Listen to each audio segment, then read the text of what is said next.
All right, this knife thoughts video is going to be on this knife. As you can see, it's a Spyderco, and it is the Spyderco Watu. So let's go ahead and take it out. Here is the knife. I've had it for a little while now. I've been carrying it some and using it a little, getting used to it and everything. But I thought I'd take it out of the box and also show you the paperwork that comes with it. I was a little bit surprised there wasn't a separate paper like there is sometimes with Spyderco knives, but then I realized that this goes over some of the design and the background of it and everything. So if you want to take the time to pause the video and read over this, I think it's interesting information, but it's some of the information that I'm going to go over in the video itself. So let's take a look at the knife. This is a new knife for Spyderco in 2020, and it's one that I've been looking forward to. Now, this knife is part of Spyderco's Ethnic series, and Spyderco's Ethnic series is a line of knives that are based on historic knives. Most of the knives that they're based on are fixed blades because most historic knives are fixed blades that have been redesigned with modern materials and mechanics and things like that into a folding knife. And there have been a lot of different really cool knives that Spyderco has done on their Ethnic series with different designers and different historical areas covered, lots of knives from Europe, some from Asia, and this knife is a knife inspired by a knife from Africa, a traditional fixed blade from Africa. But this is not the first knife that Spyderco has made based on that design. The first knife was this knife. This is the Spyderco Chokwe, and it's based on the same knife that the Watu is based on from the Chokwe people of Africa. It's a group of people that have different names, but Spyderco called this knife the Chokwe. And this is a knife that has been discontinued for a while, but it's one of the knives that I've carried the most kind of overall in my collection, and it was really my favorite carry and use knife for a long while. Unfortunately, it ended up developing a lot of lock stick. The reason for that I'll go into here in a second, but because of that lock stick, I sent it into Spyderco and hoping that they would be able to fix it. Unfortunately, they said they couldn't do anything to improve the condition of the knife, so I haven't been carrying this knife much since the lock stick got to the point where it was, kind of a bother in use. And so when I heard that the Watu was coming out, I was really excited and really looking forward to getting it. Now, the reason why this knife got lock stick is because it's a frame lock, a titanium frame lock, and it doesn't have a lock insert. So an example of a lock insert is on this Spyderco Domino. You can see that there's a steel piece inserted so that the steel interfaces with the tang of the blade rather than titanium. And Spyderco tends to do that now on their flipper knives that are titanium frame locks. They don't seem to be doing it on their non-flipper titanium frame locks. So lock stick is something to be aware of on any knife where titanium interfaces with hardened steel. And the reason is just because the titanium is so much softer than the hardened steel. Now, I think that it's an elegant lock, and that was honestly part of what I liked about this knife is that it is such a well-done frame lock along with the general design. I love the fact that it has this really long, simple, coffin-type shaped handle that makes it really ergonomic in use. I really like this very interesting blade shape. It's almost like a triangular blade shape, but you might call it a clip point because it does have that kind of clip point look to it. You might call it a modified Warncliffe, maybe with the long straight edge and then just a little bit of belly towards the tip. It's hard to say exactly what this blade shape is. It's not a typical, Western blade shape. But recently, the Viking or Norman sea axe or sax knife has become popular again, and this blade shape is actually really similar to some blade shapes seen on historic sea axe knives. So it's interesting to see a historic fixed blade from Africa have a very similar blade shape to the historic knives of like the northwestern part of Europe, as well as other parts of Europe. The sea axe type knife became popular, not just in the Northwest also. But this was a knife that I really loved, and it was really unfortunate that it developed that lock stick. So like I said, I was really excited to see that they were coming out with a new version. Now, one of the really nice things about this is that it has a bunch of updates. First of all, one thing I wanted to mention is that the Watu, the name Watu means people in Swahili, so that's kind of a cool detail.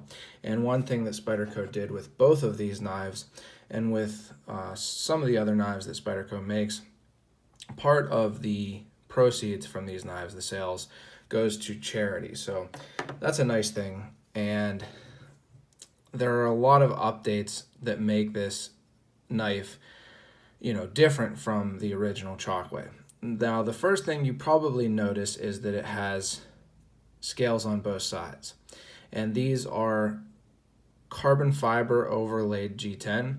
So the majority of the scale is G10, but there's an overlay of carbon fiber. And a lot of people don't really love that Spyderco uses carbon fiber overlay G10 rather than full full carbon fiber most of the time. And I haven't had too many knives that have that. This knife has that kind of same thing with this carbon fiber type overlay over the G10. But I haven't had too many knives with it. And I have to say, I do really like it actually. G10 is not much heavier than carbon fiber, so it's not like it's going to be too much heavier than it would be if it was full carbon fiber. And it actually has a nice texture to it. You can kind of hear that. It definitely is a different texture than your typical peel ply type G10. It's a little less rough, but still gives you some grippiness, and I like that. The other thing, the reason why this knife has scales on both sides rather than G10 on one side and plain titanium on the other is because it has a different lock. Instead of the frame lock, this has Spyderco's compression lock. And that allows it to, one, have scales on both sides, and two, and more importantly for me, be much, much less likely to develop lock stick. Because this lock is steel on steel, it's a smaller difference in hardness between this liner and the blade than titanium in the blade, so it's much less likely to develop lock stick. I do really like the compression lock. The compression lock is a blade lock that is a newer lock and something that really only Spyderco is using in this form. It is kind of like a liner lock on the back of the blade. So what happens is this piece right here has spring pressure against the blade that forms the detent, and then once it reaches here, you can see there's a lock face very similar to the lock face on a frame lock or liner lock. And when you open the knife fully, there's a tab that you can see right there that goes against that lock face, and it's actually between the lock face and this stop pin. And it makes for a strong lock. It makes for a lock that doesn't require that your fingers be in the way of the blade when closing. So it is a kind of a newer lock, and I think an updated lock over something like a frame lock or a liner lock. Not everybody loves the compression lock, and there are some slight downsides to it on this knife that I'll go over, but that's another one of the updates over the original Chokwe. Now, another update that I really, really like on this knife is that it has the wire clip instead of Spyderco's typical paddle or spoon clip. And the reason I think that that's a nice choice, first of all, I just like the wire clip. I think the wire clip is plenty sturdy. When it bends, it tends to just bend and then come back to true rather than staying bent like flat clips tend to. But more importantly, it allows you to see through these holes better. The paddle clip covers up those holes, so even when you're, you can see them on this side, but you can't really see them as well on the lock side.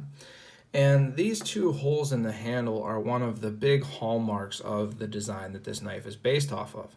So I really appreciate that you can, see through both sides of the knife because of that wire clip. And then the wire clip also sits a little deeper than the typical Spyderco paddle clip, so it does sit in your pocket a little deeper.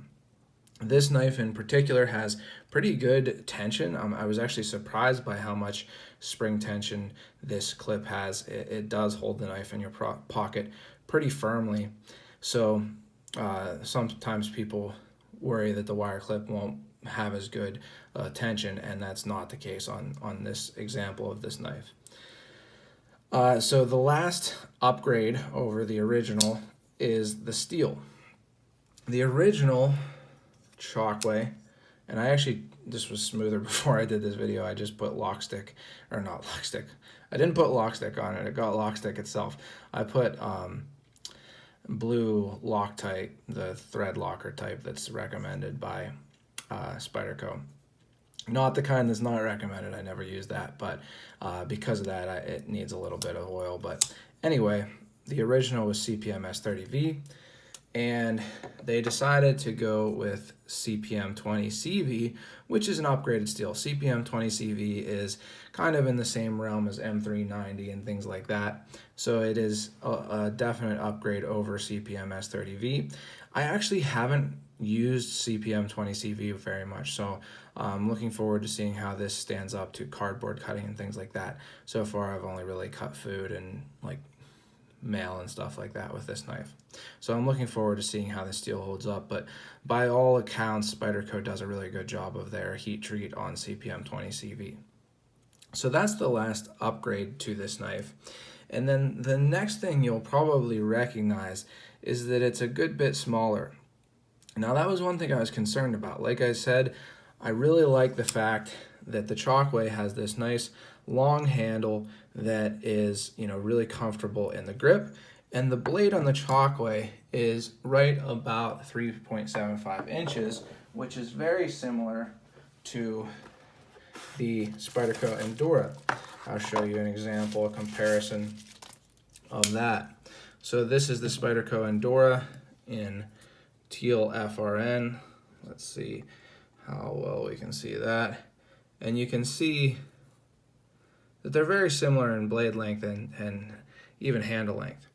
So comparing the Endura and the Watu looks and feels a good bit smaller in both the blade and handle. The Watu is more similar in length, comparing it to another Spyderco, to the Native 5. The Watu has a little bit longer blade than the Native 5 and a little bit longer handle, a good bit longer edge on the Watu, but it is more similar in size to the Native or even the Delica, but I don't have an example of the Delica. When I got this knife, I was a little concerned about it being significantly smaller. I was worried that the handle wouldn't be as ergonomic, and this back kind of part of the coffin-shaped handle might drive into the palm a little bit too much. When I looked at the specs, it's actually not too much smaller. The blade on the Watu here is about 3.27 inches versus 3.75 on the Chokwe. The handle is about 4.17 on the Watu versus 4.75 on the Chokwe. So it's really only, about a half inch shorter on each the blade and the handle. It does feel smaller in the hand. I will say that. I'm not going to say that it doesn't feel smaller in the hand, but with this kind of added length here on the choil and the nice non-jimping, however you should say that, jimpingless thumb ramp, it does still feel good in the hand. So some of my concerns, or I guess all of my concerns about the size have been mitigated, it does still have really nice ergonomics, and that's, I think, in large part due to still having that really nice simple coffin shaped handle. Now I do tend to prefer knives closer in size to the Endura, 3.5, 3.75 inch blades, but because this doesn't have quite a 50-50 choil like a lot of Spyderco knives, like again the Domino or the Native 5 that I showed earlier, it does have a pretty good edge to handle ratio and gives you a good amount of usable edge for the size of the handle. So I think this is a pretty solid EDC size knife. You can do, you know, pretty much any type cutting that you do on a normal daily basis, like breaking down cardboard, opening mail, cutting food, anything like that, even up to some, you know, light carving, things like that.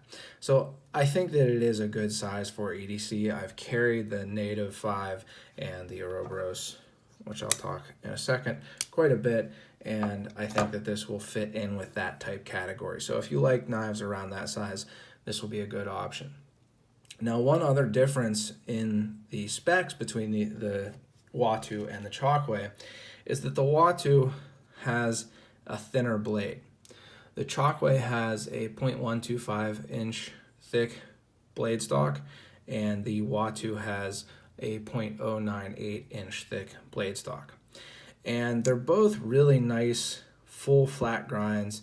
I found the Chokwe to be a really, really good slicer, and I think that's in part because it does have that tall, flat, full flat grind.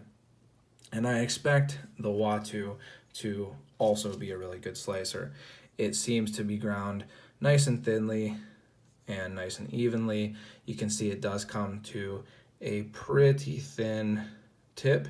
So it's not like you're going to be doing any prying or, you know, anything like that with this knife. It's not necessarily a hard use knife, but it will be a really good knife, again, for EDC tasks where slicing is preferred over, you know, toughness or strength.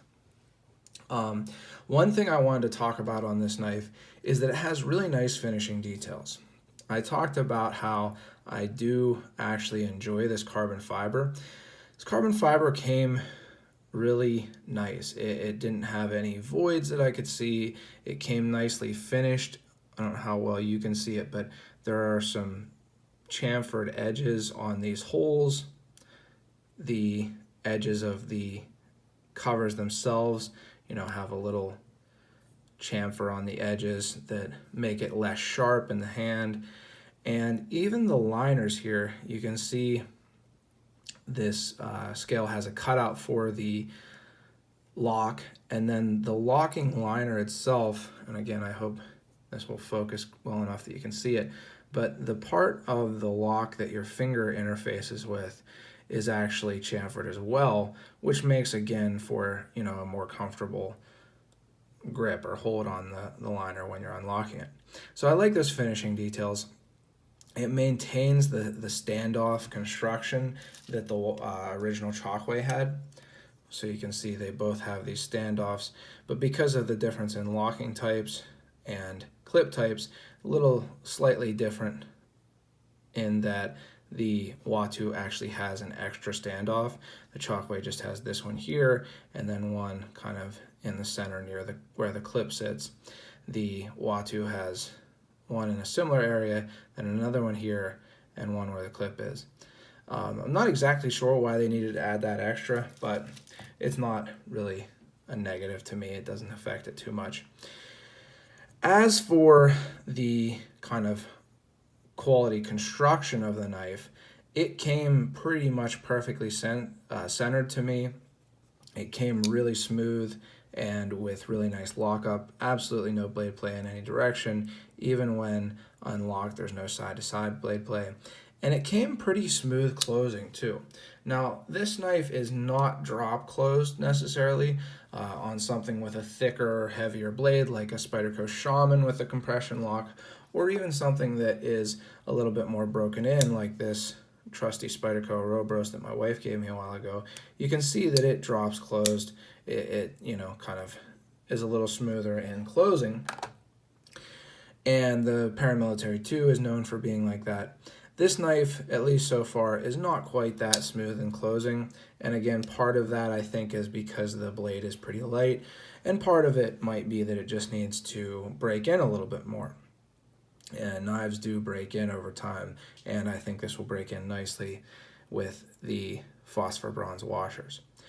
But overall, really well made. Like I said, the grind, the main bevel seems to be well and thinly ground, and it came nice and sharp. So really no quality construction issues on this knife. Really, really well made. Nice detent, sits in that detent really solidly, as you can see in here. And overall, just a really nice little knife. And honestly, it should be. It's not an inexpensive knife. It's not comparable in price to something like a Spyderco Endura or Delica or their other FRN models. This knife right now is about $180 at most dealers. So it is getting up there in price to where, you know, I have to think about it when I'm making a purchase like that. And so I'm really happy to see that it is backed by really good quality, that price is kind of brought to fruition well in this knife with good quality construction, upgraded materials and mechanisms. And overall, it does, I think, make for a good value, especially if you liked the Spyderco Chokwe, like I have mentioned that I did. This knife, now that it has been discontinued for a while, is selling on the secondary market, from what I've seen, at like 200 plus, 250 type range of dollars. And that's significantly more than they were originally. I don't recall exactly how much they were from dealers originally, but I have bought a couple of these, and I think that I got both or all of them at around $100, $120. So the Chokwe has become significantly more expensive on the secondary market, and even more so than this knife, which again has upgraded materials and mechanisms. So as long as you're okay with the smaller size of the Watu, I think it's a good purchase if you're looking for a knife with this really cool design. And I wanted to mention that the design of these two knives is by Sal Glesser, the founder of Spyderco. And it is made in their Taichung, Taiwan facility, which the Taiwan facility makes really, really nice knives.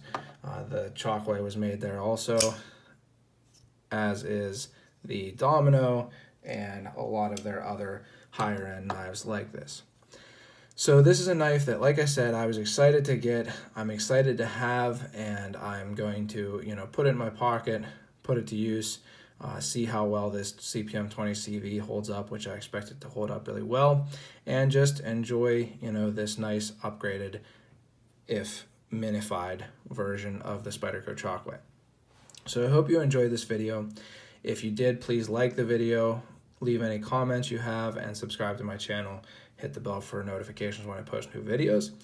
Check out knifethoughts.com, where I post articles on knives like this and knife-related topics. And also follow me on social media. I'm at Knife Thoughts on pretty much everything. And last but not least, don't forget to go out and do good.